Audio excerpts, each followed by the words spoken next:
نحمده ونستعينه ونستغفره ونعوذ بالله من شرور أنفسنا وسيئات أعمالنا من يهده الله فلا مضل له ومن يضلل فلا هادي له أشهد أن لا إله إلا الله وحده لا شريك له وأشهد أن محمدا عبده ورسوله يا أيها الناس اتقوا ربكم الذي خلقكم من نفس واحدة وخلق منها زوجها وبث منهما رجالا كثيرا ونساء واتقوا الله الذي تساءلون به والأرحام إن الله كان عليكم رقيبا. Amma ba'du, Bapak Ibu hadirin hadirat yang kami muliakan, alhamdulillah kita bersyukur kepada Allah Azza wa Jal karena sampai detik ini Allah Subhanahu wa Ta'ala masih mencurahkan nikmatnya kepada kita semua, terutama di bulan yang penuh berkah ini, sehingga dengan nikmat dan karunia Allah jua kita dapat beribadah di bulan yang mulia ini. Moga-moga Allah Subhanahu wa Ta'ala senantiasa selalu memberikan kesehatan, keselamatan kepada kita di bulan yang penuh berkah ini, dan memberikan taufik, pertolongan kepada kita untuk selalu mengisi waktu-waktu yang berharga di bulan ini dengan ibadah dan amal saleh. Tanpa terasa Bapak Ibu sekalian, kita berada di tanggal 4 Ramadan. Hari demi hari di bulan yang penuh berkah ini bergulir dengan cepat. Maka beruntunglah orang yang beruntung karena memanfaatkan dan mengisi waktu yang berputar dengan cepat itu dengan ibadah, amal saleh, seperti banyak membaca Al-Quran, berzikir, berdoa,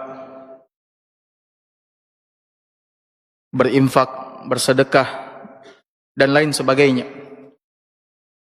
Dan merugilah orang yang merugi karena menyia-nyiakan waktu-waktu yang mahal ini dengan bersantai-santai, bermalas-malasan, ya, kemudian melakukan hal yang tidak bermanfaat. Ketahuilah Bapak Ibu sekalian bahwa bulan Ramadan adalah bulan ketaatan, bulan untuk banyak beribadah. Bukan bulan untuk banyak tidur, banyak jalan-jalan, banyak ngobrol, banyak main.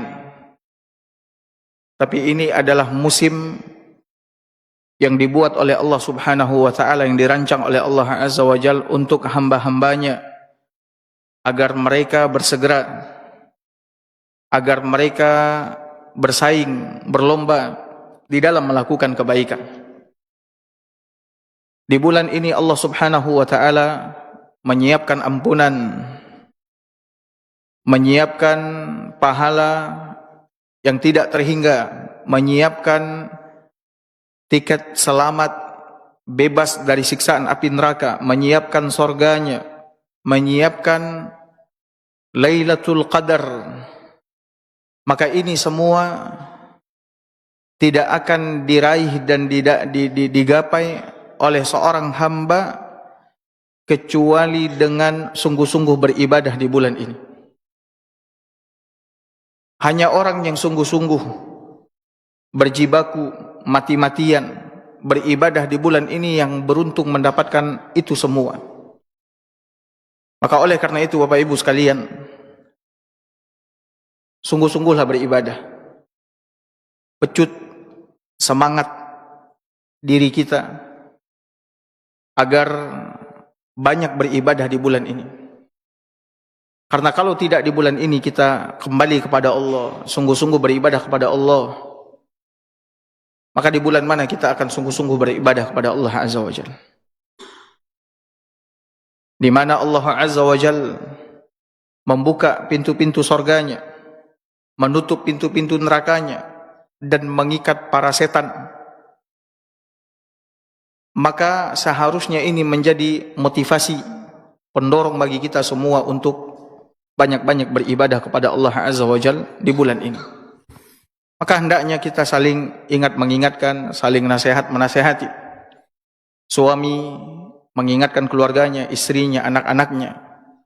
Istri yang mungkin banyak bersama anak-anak di rumah juga mengingatkan anak-anaknya. Kita yang berteman ya dengan kawan-kawan kita, bersahabat, hendaknya saling mengingatkan. Tetangga saling mengingatkan. Maka mudah-mudahan dengan demikian kita semua termasuk ke dalam golongan orang-orang yang beruntung mendapatkan semua keutamaan yang disediakan oleh Allah Azza wa Jalla di bulan yang penuh berkah ini. Baik ibu-ibu, ma'asyiral ummahat, bapak-bapak hadirin yang semoga senantiasa dirahmati oleh Allah. Pagi ini dan mungkin beberapa kali pertemuan ke depan, kita akan membahas tentang akhlaqus shaimin. Akhlak orang-orang yang berpuasa. Akhlak orang-orang yang berpuasa. Bapak Ibu hadirin hadirat yang semoga senantiasa dirahmati oleh Allah. Ketahuilah bahwa sesungguhnya ibadah puasa ini ia bukanlah ibadah yang hanya berupa meninggalkan makan dan minum serta berhubungan badan di siang Ramadan. Akan tetapi dia adalah ibadah yang mulia, ibadah yang agung,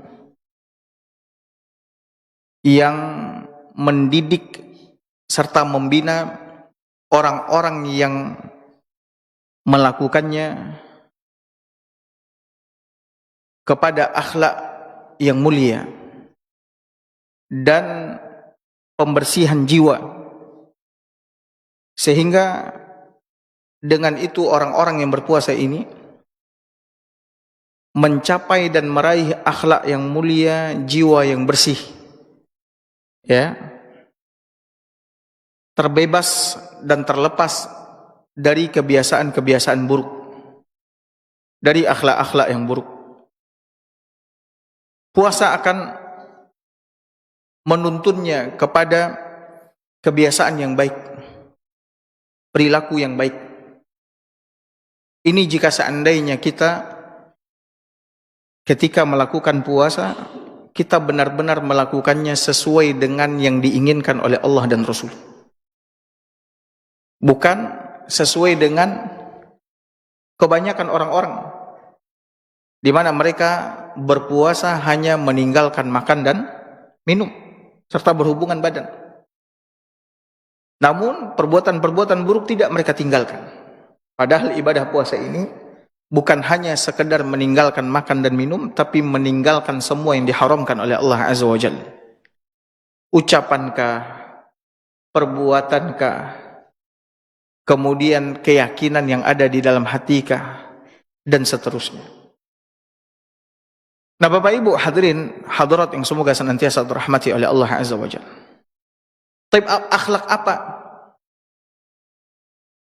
yang diajarkan oleh puasa kepada orang-orang yang berpuasa? Akhlak apakah yang diajarkan oleh puasa kepada orang-orang yang berpuasa? Yang pertama, Bapak Ibu hadirin hadirat yang semoga senantiasa dirahmati oleh Allah, as-sawmu yamna'u minal kadzib. Puasa akan mencegah dan menjauhkan seseorang dari berdusta. Puasa akan mencegah dan menjauhkan seseorang dari berdusta. Ini jika seandainya dia berpuasa sesuai dengan petunjuk Nabi sallallahu alaihi wasallam. Bukan berpuasa seperti yang tadi kita katakan, hanya mengikuti kebanyakan orang, meninggalkan makan dan minum. Dari mana pelajaran ini kita ambil? Dari hadis yang sahih diriwayatkan oleh Imam Bukhari, dari hadisnya Abu Hurairah radhiyallahu anhu. Nabi kita yang mulia sallallahu alaihi wasallam bersabda, "Man lam yada' qaul az-zur wal 'amal bihi." Siapa yang tidak meninggalkan perkataan dusta, bohong, begitu juga amalan dusta, amalan bohong. Amalan dusta, amalan bohong seperti apa misalkan? Ya menipu orang, ya, menipu atau melakukan perbuatan pekerjaan yang menipu orang. Ini amalan dusta, amalan bohong.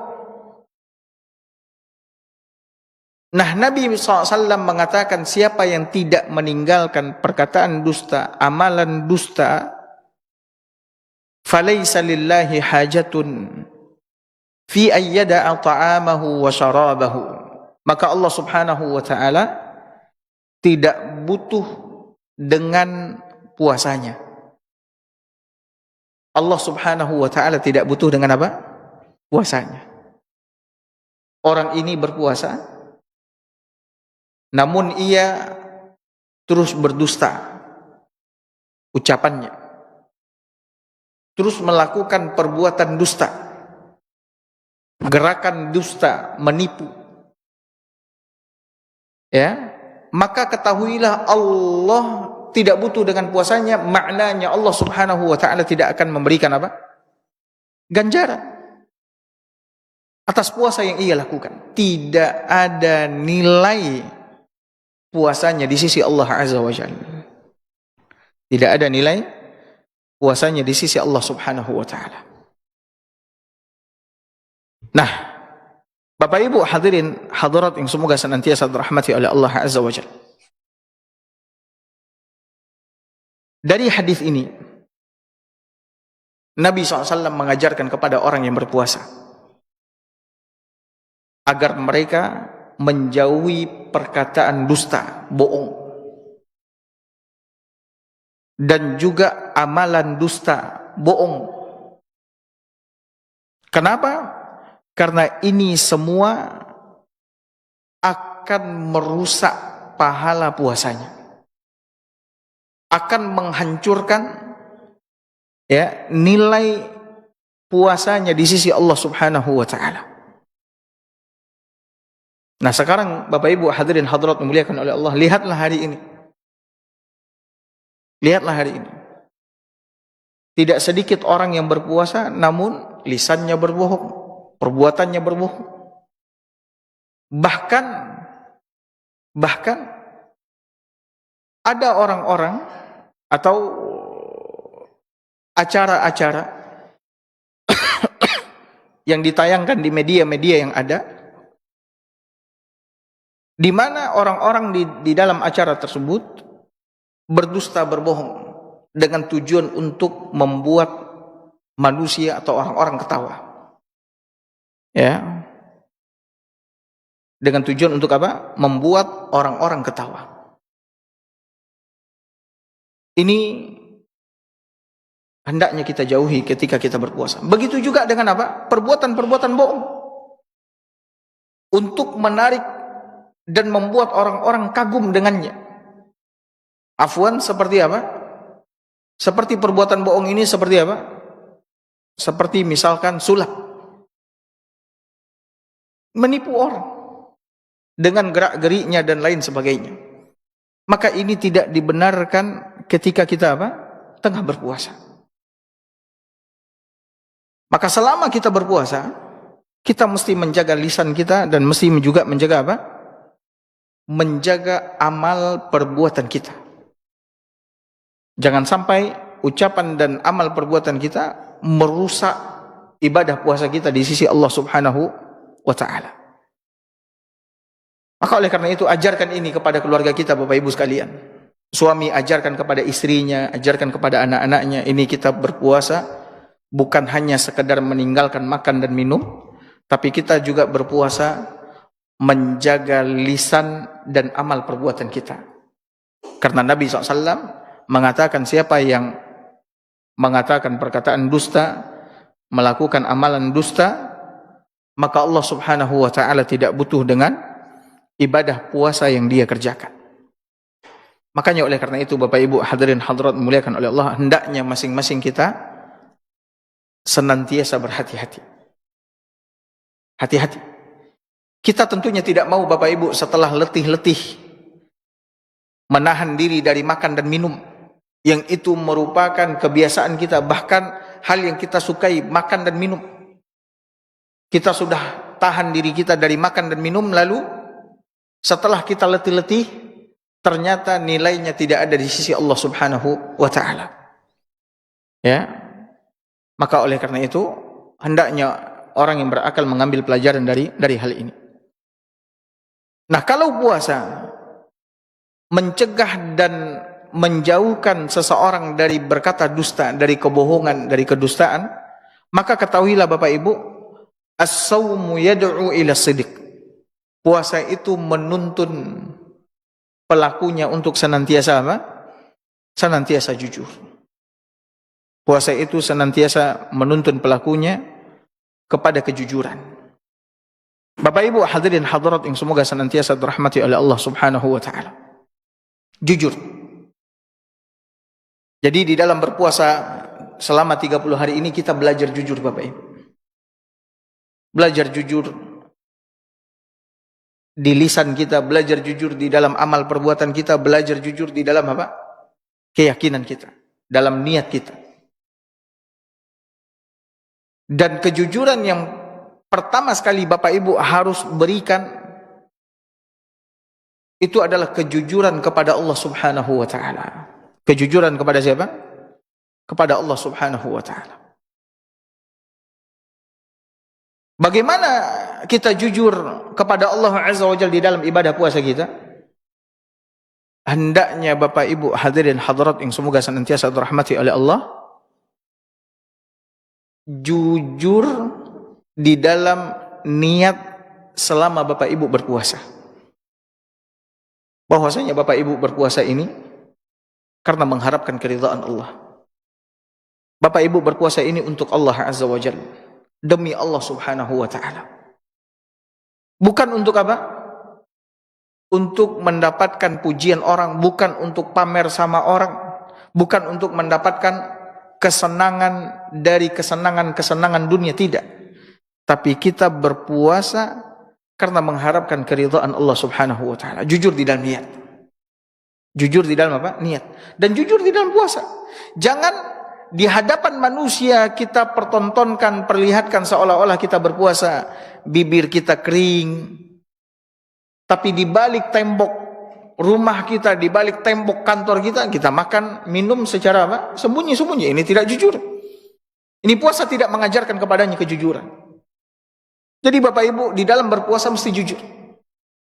Makanya oleh karena itu Nabi kita yang mulia sallallahu alaihi wasallam mengatakan di dalam hadis yang sahih diriwayatkan oleh Imam Al-Bukhari dan Muslim, ya, kata Nabi SAW, man shama ramadhana imanan wa ihtisaban ghufira lahu ma taqaddama min dzambih. Barang siapa yang berpuasa di bulan Ramadan dengan iman, perhatikan, iman. Dan orang yang beriman adalah orang yang jujur. Dia berpuasa karena keimanannya kepada Allah dan dia jujur di dalam keimanannya kepada Allah sehingga dia berpuasa. Wahtisaban, dan dia berpuasa di bulan Ramadan karena mengharapkan wajah Allah, mengharapkan kebaikan di sisi Allah. Ghufira lahu ma taqaddama min dzambi. Maka dosa-dosanya yang lalu akan diampuni oleh Allah Subhanahu wa taala. Allahu akbar. Jadi puasa mengajarkan kepada kita untuk apa? Untuk jujur. Pertama sekali jujur kepada siapa? Kepada Allah Subhanahu wa taala. Kemudian yang kedua, jujur kepada siapa? Kepada diri kita sendiri. Jujur kepada diri kita sendiri. Jangan bohongi diri kita. Ya, jujur kepada diri kita. Bahwa kita benar-benar ya menginginkan kebaikan, kemuliaan, keutamaan di dalam ibadah puasa yang kita kerjakan. Apa yang diucapkan oleh lisan kita sesuai dengan apa yang diyakini oleh hati kita. Jujur dengan diri. Jangan bohongi diri, Bapak Ibu sekalian. Orang yang menampakkan kepada manusia seolah-olah dia berpuasa, padahal sebenarnya dia tidak berpuasa. Di samping dia berdusta kepada manusia, dia juga telah berdusta kepada siapa? Pada dirinya sendiri. Ketika dia berdusta, dia berbohong, dirinya tahu. Dan betapa teganya orang ini mendustai dirinya sendiri, membohongi dirinya sendiri. Padahal tidak ada yang paling berharga dan paling mulia bagi seseorang selain daripada dirinya terlebih dahulu. Yang paling berharga, yang paling mulia, yang paling dicintai oleh manusia itu adalah dirinya. Makanya tak jarang orang lebih mendahulukan dirinya dari siapapun. Kenapa? Karena dirinya adalah sesuatu yang paling berharga baginya. Namun kalau seandainya dirinya adalah sesuatu yang paling berharga baginya, maka hendaknya dia jujur sama dirinya. Hendaknya dia apa? Jujur sama dirinya. Jangan dia bohongi dirinya. Ya. Kemudian dia jujur kepada siapa? Kepada orang lain. Jujur kepada orang lain. Tidak menipu orang dengan sikapnya, dengan perbuatannya yang seolah-olah tampak baik, namun sebenarnya di balik itu semua dia adalah seorang yang buruk. Ini orang yang tidak jujur kepada manusia dan tidak jujur kepada siapa? Kepada dirinya sendiri. Bapak Ibu hadirin hadirat yang semoga senantiasa dirahmati oleh Allah, ketahuilah Nabi kita yang mulia sallallahu alaihi wasallam telah memerintahkan kepada kita untuk jujur. Kenapa? Karena kejujuran akan menuntun kita kepada kebaikan. Ya, dan kebaikan akan menuntun kita kepada surga. Dan memperingatkan kita dari kebohongan, dari kedustaan, karena kedustaan akan menuntun kita kepada apa? Kepada dosa dan maksiat akan menuntun kita kepada neraka Allah Azza wa Jalla.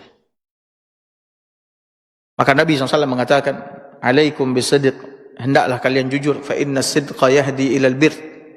Sesungguhnya kejujuran itu akan menuntun kepada kebaikan, wa innal birra yahdi ilal jannah.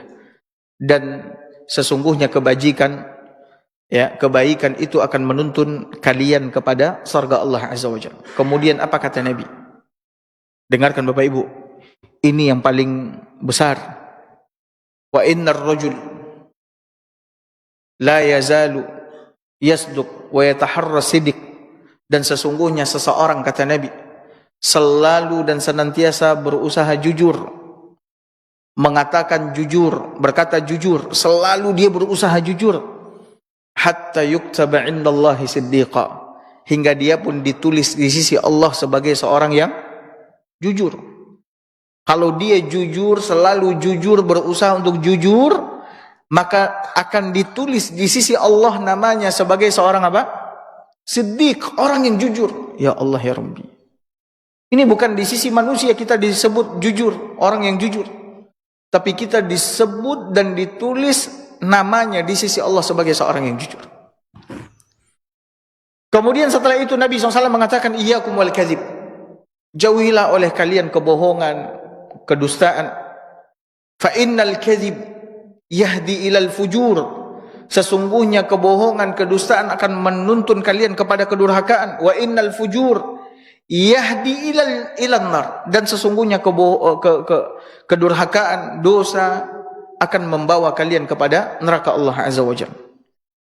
Lalu Nabi SAW mengatakan, wa innar rajul la yazalu yakdzib wa yataharral kadzib. Dan sesungguhnya seseorang selalu dan senantiasa berbohong, berdusta, dan selalu berdusta, ya, hatta yuktaba indallahi kadzdzaba, hingga dia pun ditulis namanya di sisi Allah sebagai seorang apa?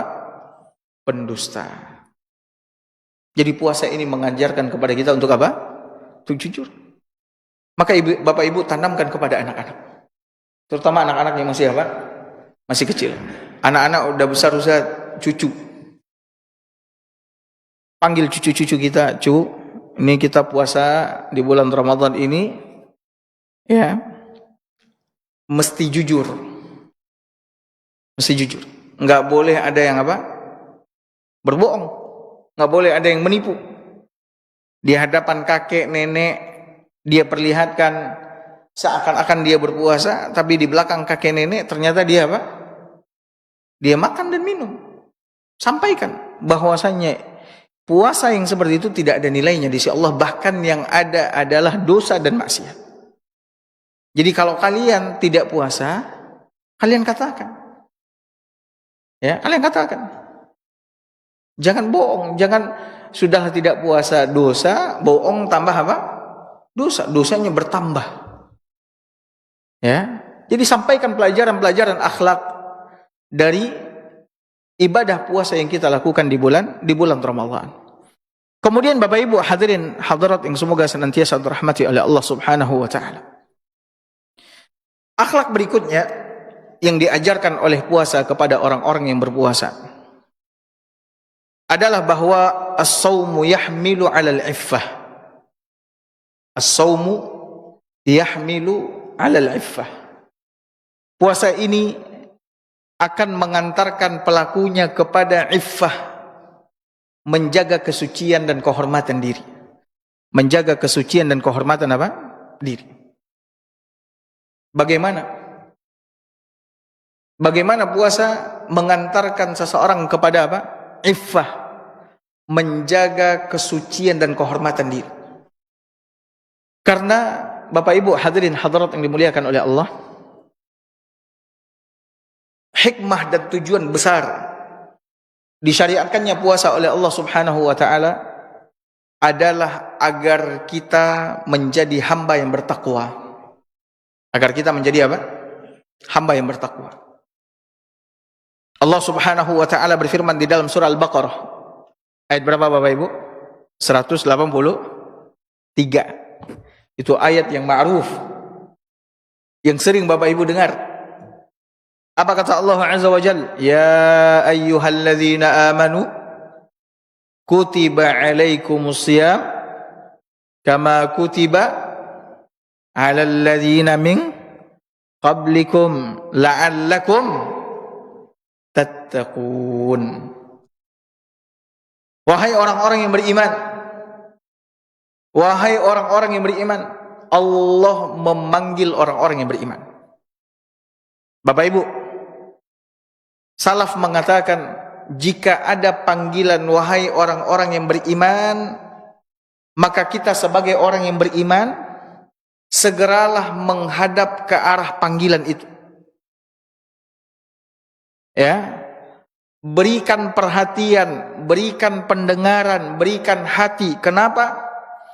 Karena itu berisi perintah yang besar yang Allah perintahkan, atau peringatan yang besar yang Allah peringatkan kepada kita agar kita selamat dan beruntung. Dan di sini Allah Azza wa Jalla memang memanggil orang-orang yang beriman, ingin menyampaikan perintah yang besar kepada mereka untuk mereka kerjakan. Kata Allah, kutiba alaikumus shiyam, telah diwajibkan atas kalian apa? Berpuasa sebagaimana telah diwajibkan atas orang-orang sebelum kalian. Untuk apa Allah wajibkan puasa ini? La'allakum tattaqun, agar kalian bertakwa. Nah, sekarang Bapak Ibu hadirin hadirat yang semoga senantiasa dirahmati oleh Allah. Bapak Ibu sering dengar kata takwa? Sering dengar atau tidak? Nah, kalau saya tanya, apa itu takwa? Apakah takwa itu hanya sekedar kata-kata yang diucapkan oleh lisan? atau kata yang tertulis di buku-buku, di plang-plang yang ada. Takwa itu Bapak Ibu hadirin hadirat dimuliakan oleh Allah, secara bahasa takwa itu artinya menjaga diri. Perhatikan Bapak Ibu, takwa secara bahasa artinya apa? Menjaga diri, berhati-hati, mawas diri. Ini makna takwa secara bahasa. Sedangkan secara istilah syariat, menurut istilah syariat, takwa itu adalah membuat batas antara diri kita dengan neraka Allah Azza wa Jalla, antara diri kita dengan siksaan azab Allah Subhanahu wa ta'ala. Membuat batas, tameng, tembok, benteng antara kita dengan azab api neraka Allah Azza wa Jalla. Dengan bagaimana kita membuat batas, tembok, ya, yang menghalangi kita dari azab api neraka Allah Azza wa Jalla, dengan menjalankan segala perintah Allah dan menjauhi segala larangan Allah Subhanahu wa ta'ala. Nah, itulah makna takwa. Jadi orang yang bertakwa adalah orang yang membuat tembok pembatas antara dirinya dengan apa? Neraka Allah Azza wa Jalla, dengan melaksanakan semua yang diperintahkan oleh Allah kepadanya sesuai dengan kemampuannya, dan dengan meninggalkan segala yang dilarang oleh Allah Subhanahu wa ta'ala. Sehingga dengan ketakwaan itulah dia selamat dari siksaan api neraka Allah Azza wa Jalla. Makanya oleh karena itu apa kata Allah Azza wa Jalla di dalam surat Tahrim? Dalam surat Tahrim ayat 6, yang saya yakin dan percaya Bapak Ibu juga sering dengar. Allah Azza wa Jalla berfirman, ya ayyuhalladzina amanu qu anfusakum wa ahlikum nara. Wahai orang-orang yang beriman, wahai orang-orang yang beriman, peliharalah diri kalian dan keluarga kalian dari siksaan api neraka. Kata qu itu diambil dari kata takwa. Peliharalah diri kalian, jagalah diri kalian dan keluarga kalian dari siksaan apa? Api neraka. Bagaimana caranya? Caranya dengan belajar ilmu agama. Jadi Bapak Ibu hadirin hadirat dimuliakan oleh Allah, kalau Bapak Ibu ingin mengadakan batas, tembok, benteng antara Bapak Ibu dengan neraka Allah Azza wa Jalla, pelajari ilmu agama. Pelajari Al-Quran, pelajari hadis Nabi SAW, duduk di majlis ilmu. Ya, fahami ilmu agama. Kemudian setelah itu, hiasi diri dengan akhlak dan adab yang mulia. Maka ketika itu kita akan selamat dari siksaan api neraka Allah Subhanahu wa ta'ala. Nah, jadi Bapak Ibu hadirin hadirat yang semoga senantiasa dirahmati oleh Allah, Allah Subhanahu wa ta'ala menjelaskan di dalam ayat yang tadi kita bacakan bahwa Dia wajibkan puasa atas kita untuk mewujudkan, merealisasikan ketakwaan. Bagaimana caranya? Dengan menjalankan semua perintah Allah dan dengan meninggalkan semua larangan Allah Subhanahu wa ta'ala. Dengan meninggalkan semua ajakan nafsu syahwat. Apa ajakan nafsu syahwat? Makan, minum, berbohong, berhubungan, melihat yang tidak-tidak, mendengarkan yang tidak-tidak. Ini di bulan Ramadan, puasa ini akan mendidik kita untuk melawan nafsu syahwat. Kenapa Ustaz? Karena setan dibelenggu. Yang tersisa adalah nafsu syahwat yang ada di dalam diri kita, yang selalu mengajak, menyeru kita untuk berbuat dosa. Allah Azza wa Jalla mengatakan dalam surat Yusuf, innan nafsa la'ammaratun bisu', Sesungguhnya nafsu syahwat itu benar-benar selalu menyeru manusia kepada keburukan. Nah, puasa mengajarkan kepada seorang hamba untuk meninggalkan syahwat. Sehingga apa? Sehingga dia pun terbiasa untuk menjaga kesucian dirinya dengan melakukan ibadah puasa. Jadi puasa ini akan menjadikan kita seorang yang afif. Seorang yang apa? Afif. Afif itu orang yang selalu menjaga kehormatan dan kesucian agama dan dirinya. Inilah puasa. Akhlak yang diajarkan oleh puasa kepada orang-orang yang berpuasa. Ya. Dan puasa ini seperti yang Bapak Ibu pernah dengar, dapat menekan nafsu syahwat, melemahkan nafsu syahwat. Orang yang tinggi dan besar nafsunya, ya, agar dia selamat dari tinggi dan besarnya nafsu syahwatnya, ya, yang boleh jadi dapat menjatuhkannya kepada perbuatan keji, maka hendaknya dia melakukan puasa. Saya ulang, orang yang besar, tinggi syahwatnya, agar dia selamat dari nafsu syahwat yang boleh jadi akan mengantarkannya kepada perbuatan keji, maka hendaknya dia berpuasa. Karena puasa akan menekan syahwatnya, puasa akan melemahkan syahwatnya.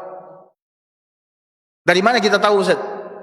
Hadis Nabi SAW yang diriwayatkan oleh Imam Bukhari dan Muslim, dari hadisnya Abdullah bin Mas'ud radhiyallahu anhu. Nabi SAW bersabda, "Ya ma'syarus syabab, wahai para pemuda, wahai para pemuda." Nabi SAW memanggil para pemuda. Lalu apa yang Nabi katakan kepada para pemuda? "Man istata'a minkumul ba'a falyatazawwaj." Siapa saja di antara kalian yang telah memiliki kemampuan di sini, kemampuan untuk mengadakan walimahan, pesta pernikahan, walaupun hanya dengan memotong seekor kambing, kemampuan untuk memberikan nafkah, ya, kemampuan untuk memberikan nafkah yang pokok, tidak berlebih-lebihan. Pokok di sini maksudnya apa? Makan, minum, kemudian tempat tinggal, pakaian. Dia mampu untuk memberikan ini tok, ya. Kata Nabi SAW, "Falyatazawwaj," maka hendaklah dia segera menikah. Nabi menyuruh anak-anak muda untuk segera menikah kalau seandainya mereka telah memiliki kemampuan untuk mengadakan walimahan, walaupun walimahannya kecil-kecil, dengan hanya memotong seekor kambing. Memiliki kemampuan untuk memberikan nafkah yang asasi, yang pokok, sandang pangan, ya, tempat tinggal, walaupun kontrak, dia mampu, maka segera menikah. Kenapa Nabi SAW suruh anak-anak muda untuk menikah? Karena manusia ini syahwatnya akan bergelora, bergejolak, berkobar ketika dia di usia muda. Usia muda itu adalah usia di mana nafsu syahwat sangat tinggi, bergejolak. Maka Nabi suruh menikah. Dan ini juga memberikan pelajaran kepada para orang tua, agar tidak menyulitkan anak-anaknya untuk menikah. Permudah mereka untuk menikah. Jika seandainya mereka telah bekerja, walaupun penghasilannya ya secukupnya, maka jangan halangi mereka untuk menikah. Nikahkan mereka, mudahkan mereka untuk menikah. Daripada mereka nanti jatuh dalam perbuatan apa? Dosa dan maksiat. Jatuh dalam perbuatan apa? Keji. Bahkan bukanlah sesuatu yang tercela di saat orang tuanya membantu anaknya untuk menikah, membantu anaknya di dalam menafkahi keluarganya. Ini bukan sesuatu yang tercela. Justru dia melakukan itu demi kehormatan agama dan kehormatan diri anaknya, daripada anaknya jatuh dalam perbuatan apa? Perbuatan zina. Ya, permudah anak-anak untuk menikah. Ya, permudah Bapak Ibu sekalian. Makanya saya pernah dengar dari salah seorang syekh ketika dia menyampaikan kajian.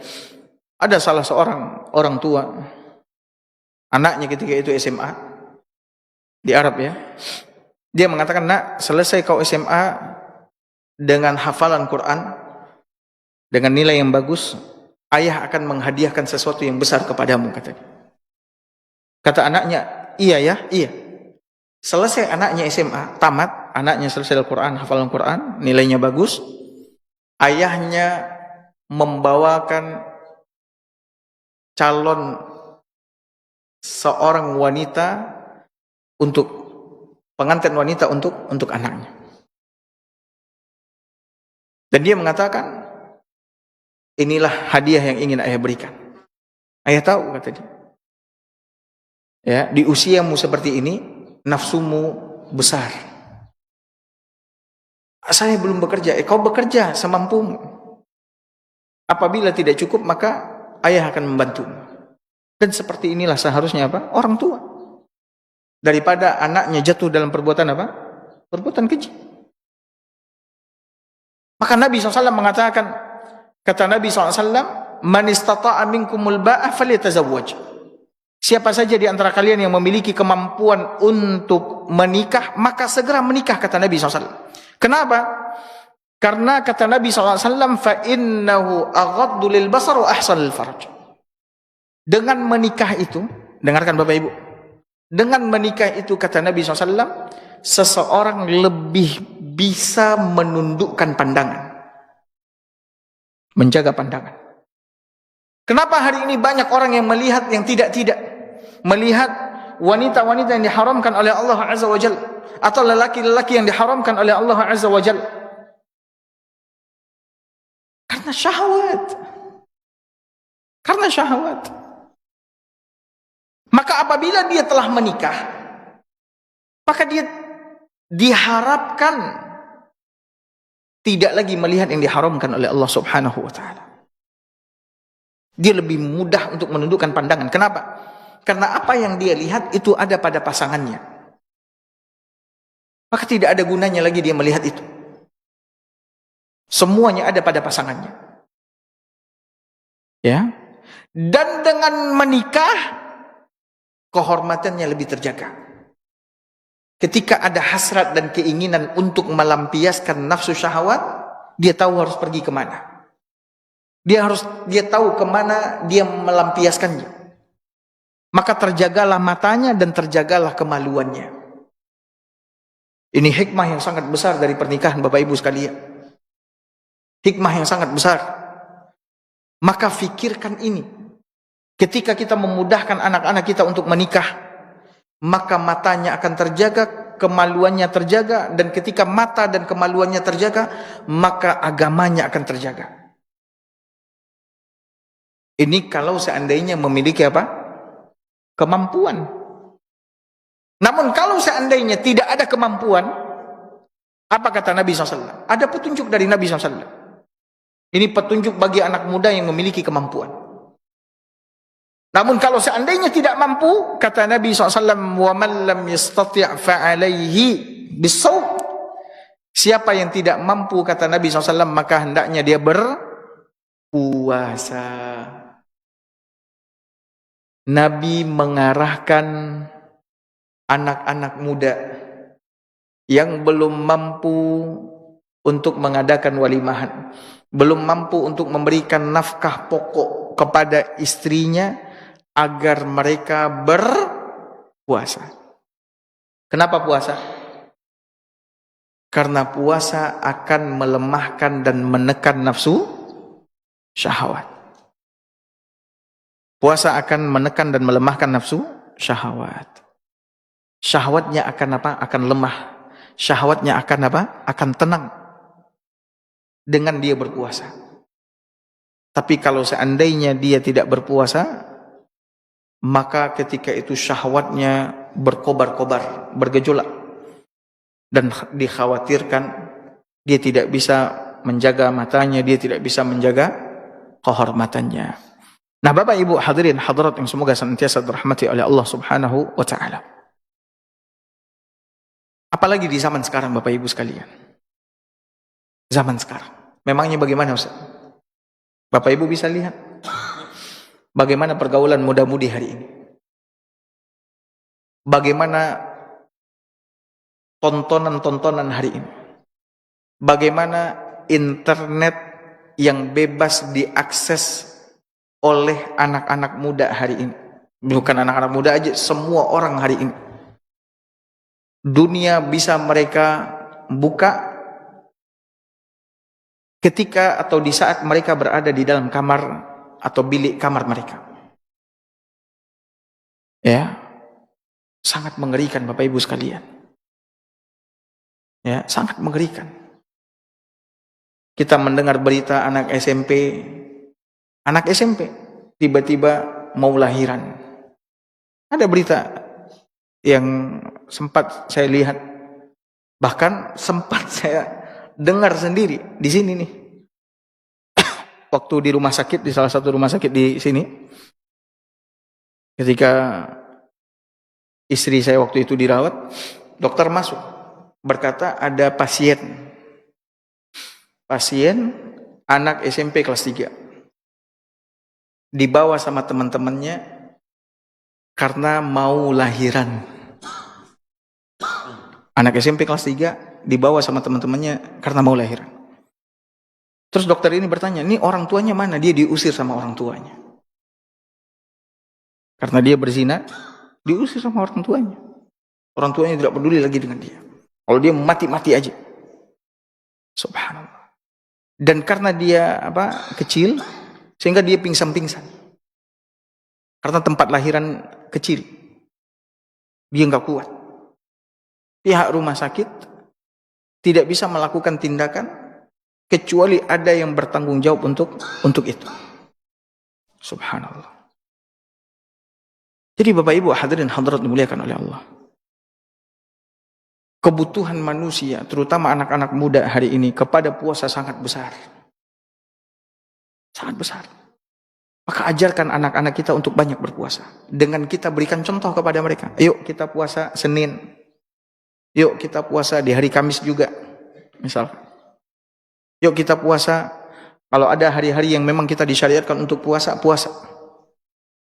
Sehingga apa? Sehingga dengan demikian insyaallah ta'ala anak-anak muda yang belum memiliki kemampuan untuk menikah, mereka bisa mengontrol nafsu syahwatnya. Nafsu syahwatnya bisa lebih tenang. Maka oleh karena itu Bapak Ibu hadirin hadirat dimuliakan oleh Allah, ibadah puasa ini benar-benar mengajarkan kepada kita akhlak-akhlak yang mulia. Seperti tadi, melarang kita atau mencegah kita dari berkata dusta, mendorong kita kepada perbuatan untuk selalu jujur, berkata jujur. Kemudian membawa kita kepada kepada akhlak iffah. Iffah artinya apa? Menjaga kesucian dan kehormatan diri serta agama. Tapi mungkin ini yang bisa kita sampaikan pagi ini Bapak Ibu sekalian. Semoga apa yang kita sampaikan pagi ini bermanfaat. Insyaallah taala kita akan kembali melanjutkan kajian kita dalam bahasan akhlaqus shaimin ini pada pertemuan-pertemuan kita berikutnya. Barakallahu fikum wa sallallahu ala nabiyyina Muhammad wa ala alihi wa sahbihi wa sallam. Assalamualaikum warahmatullahi wabarakatuh.